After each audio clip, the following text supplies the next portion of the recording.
Si vous maintenez humide le sol, vous allez favoriser la multiplication de ce genre de bestioles. Cette semaine, M. Hubert m'envoie des photos de sa pelouse qui, admettons-le, est dans un triste état.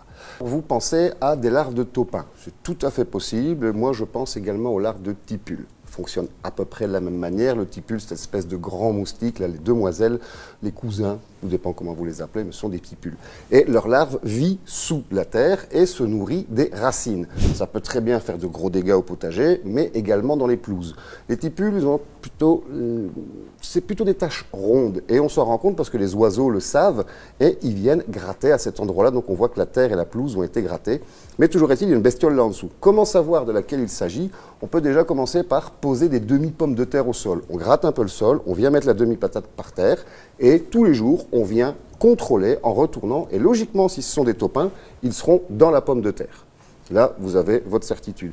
Maintenant, cette technique peut servir à les piéger, tout simplement. Si vous mettez plusieurs pommes de terre sur la zone, vous allez en ramasser déjà un paquet. On peut aussi favoriser les prédateurs naturels, comme la taupe par exemple, ou certains oiseaux. Maintenant, on peut également, parce que ce sont des plantes qui aiment les sols humides et tassés.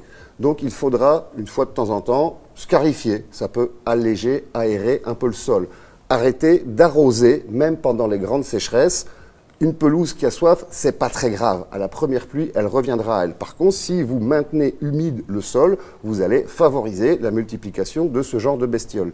Et ce qu'on peut faire également, c'est arroser abondamment, pour le coup, avec un purin de fougère, par exemple. Ce sont des animaux qui n'aiment pas trop ce genre d'odeur.